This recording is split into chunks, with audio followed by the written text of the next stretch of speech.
Cette première édition du journal, le président de la République, Félix-Antoine Tshisekedi Tshilombo, a échangé ce mardi à la Cité de l'Union africaine avec les hauts commissaires des Nations Unies, Philippe Augrand, en séjour à Kinshasa. Au menu, la mise en œuvre des engagements pris dans le cadre de l'accord de paix signé à Washington et la déclaration des principes signés à Doha relatifs aux réfugiés déplacés internes et considérations humanitaires. Les points avec Guylain Kabalundi. Arrivé au terme de sa mission en RDC, Cyprien Sylvestre Mamina, ambassadeur extraordinaire plénipotentiaire de la République du Congo en République démocratique du Congo, a été reçu en audience dans l'après-midi de ce mardi 26 août 2025 à la Cité de l'Union africaine par le président de la République Félix-Antoine Tshisekedi Tshilombo. Occasion de révisiter les excellentes relations de coopération bilatérale et de louer les liens de fraternité et d'amitié qui unissent les deux pays. Je suis au terme de mon mandat en RDC et c'est de cela principalement que nous avons parlé. Mais nous avons surtout en profité pour faire le point des relations bilatérales. Ce qui se passe entre les deux Congos, les relations fraternelles entre nos deux chefs d'État, les relations entre les deux pays sont excellentes, vraiment excellentes. Et nous avons souhaité au président qu'il en soit toujours ainsi.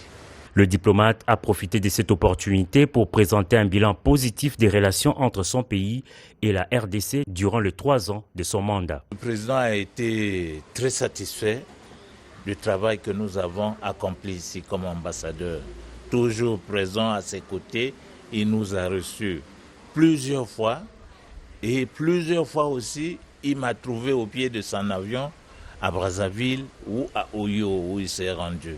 Nous avons beaucoup avancé, notamment dans le dossier, un dossier de litige de terrain qui opposait l'ambassade à un citoyen ici, grâce à l'implication du président de la République lui-même.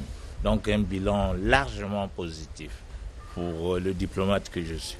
Ces mandats diplomatiques placés sous les signes de la coopération, du dialogue, du rapprochement entre Kinshasa et Brazzaville se clôture donc avec cette rencontre d'au revoir. Voilà, nous sommes allés trop vite. Vous venez là de suivre les adieux de l'ambassadeur extraordinaire et plénipotentiaire de la République du Congo, Crispin Sylvestre Mamina, arrivé fin mandat. Il a fait ses adieux au président de la République, Félix-Antoine Tshisekedi Tshilombo. Revenons sur cet élément.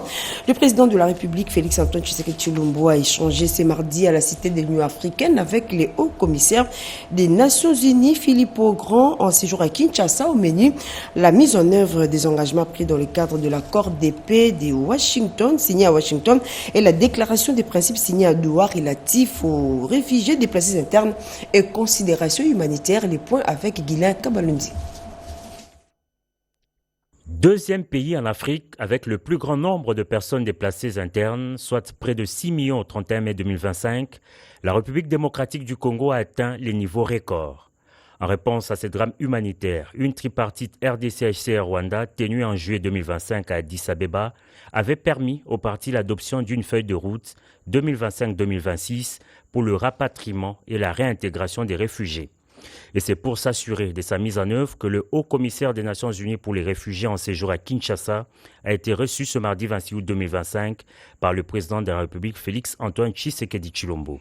Accompagné du vice-premier ministre et ministre de l'Intérieur Sécurité et la ministre d'État aux Affaires étrangères, Philippe Augrand a exprimé la disponibilité du HCR dans la réussite des opérations de rapatriement des réfugiés. Le message principal de notre côté, c'est qu'on est là, on est présent, on est à votre service pour que tout cela puisse se faire de la manière la plus efficace et la plus correcte. Finalement, un appel aussi aux donateurs, aux bailleurs, parce que tout cela coûte des ressources, a besoin de ressources pour être fait. Elle est urgente parce que les réfugiés, mais d'ailleurs les Congolais aussi qui sont déplacés ou qui vivent dans leur pays, mais qui vivent dans cette situation difficile à l'Est, souffrent beaucoup. Donc il faut que maintenant les initiatives politiques se traduisent dans des bénéfices concrets pour les personnes qui sont dans des situations de conflit, y compris les réfugiés et les déplacés, et c'est là où on va s'engager. Voilà. Le haut-commissaire du HCR s'est en outre réjoui de la signature des accords de Washington et des engagements de Doha, devant permettre à son organisation de travailler encore mieux sur ces dossiers humanitaires. Maintenant, avec les accords de Washington et avec les engagements pris à Doha, une ouverture politique s'est produite qui va nous permettre de travailler encore mieux sur ce dossier qui est humanitaire, mais qui a bien sûr des retombées, des liens avec la situation politique. Le HCR joue dans ce contexte un rôle de facilitateur du dialogue et des résultats concrets qui peuvent venir de ce dialogue.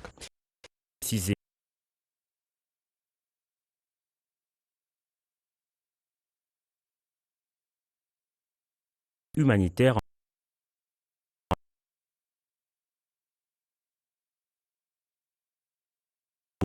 sur les causes profondes de la crise et surtout mobiliser la communauté internationale afin de venir en aide aux personnes déplacées de force dans cette partie du pays. Et puis lors d'un point de presse conjoint RDC représenté par le vice-premier ministre de l'Intérieur et Sécurité Jacques Chabani et le haut-commissaire des Nations Unies pour les réfugiés, les deux représentants ont manifesté leur volonté dans la mise en œuvre d'une feuille de route pour une réponse rapide dans l'organisation des retours sécurisés de réfugiés dans leur milieu naturel. Reportage.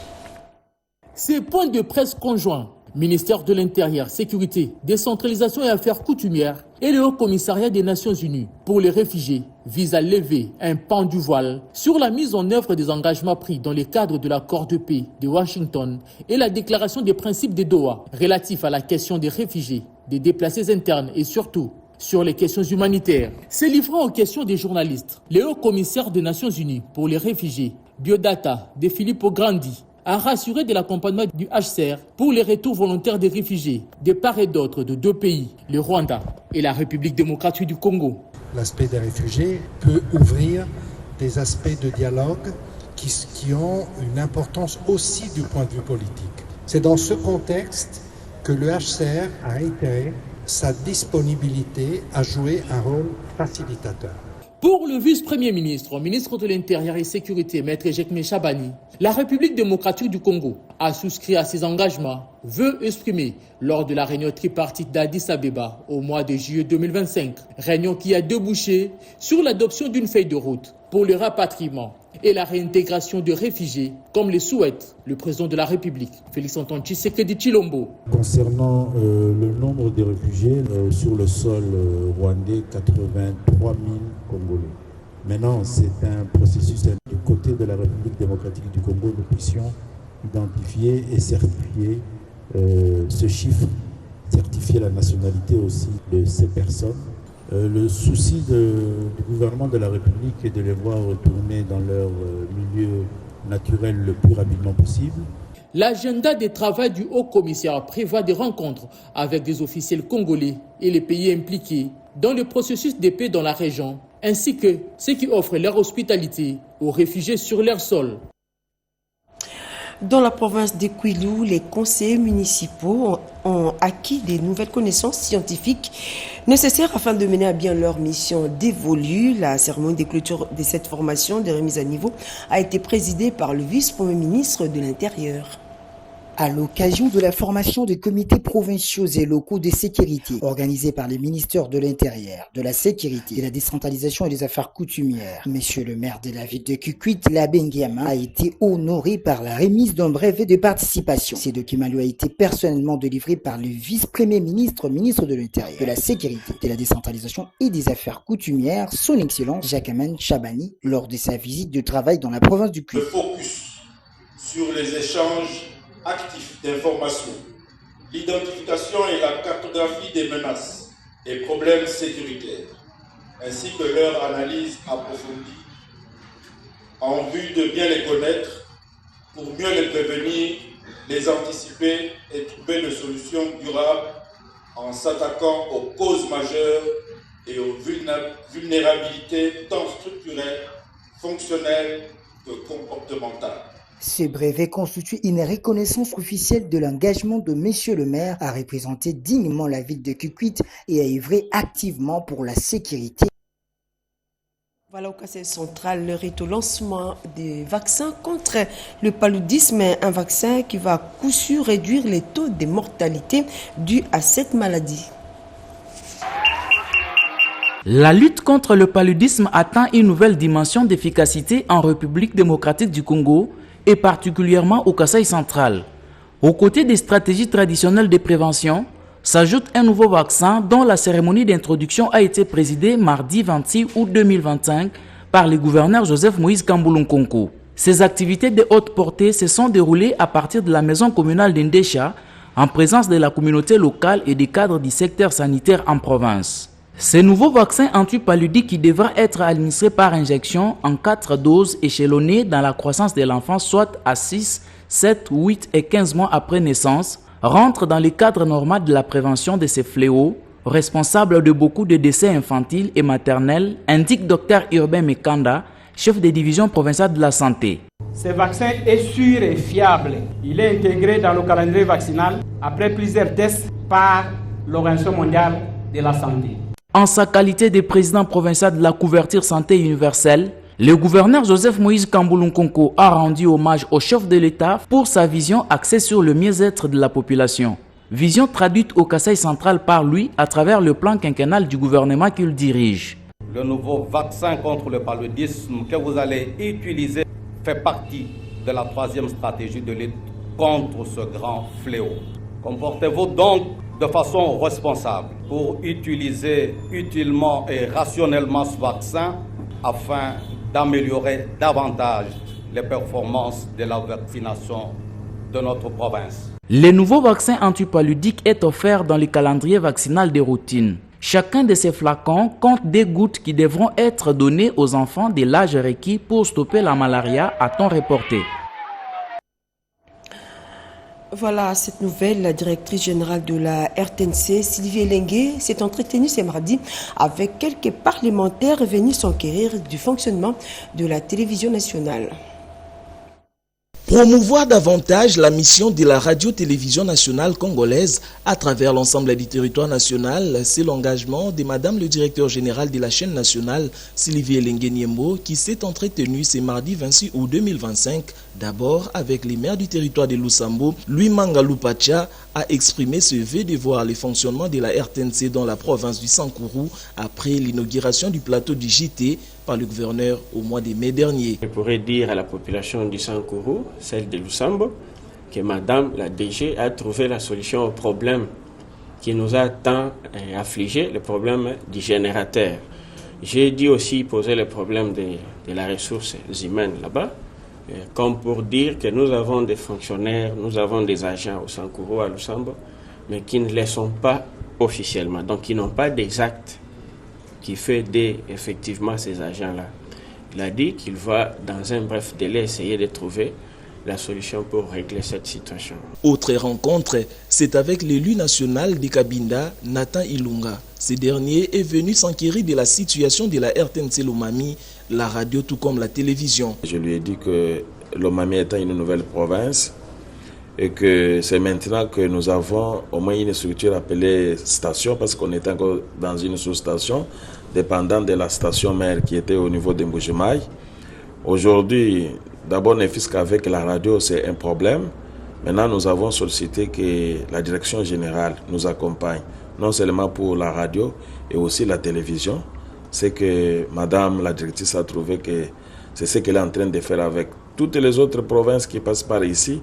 Elle ne voit pas pourquoi elle peut aider aussi la province de Lomami, qui doit effectivement bénéficier de leur soutien comme les autres provinces. La directrice générale a été réceptive et a promis d'apporter son concours aux stations provinciales de la RTNC afin de pouvoir améliorer l'image de la RTNC à l'interne. Voilà, nous allons à présent évoquer les quotidiens des Kinois pour contourner les difficultés liées à la mobilité. Dans la capitale, les Kinois ont fait un choix, c'est déplacer en moto. Désormais, cette pratique est devenue incontournable face aux embouteillages.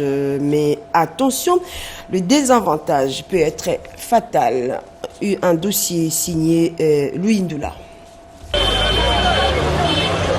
Ils sont des milliers à envahir chaque jour les rues de Kinshasa.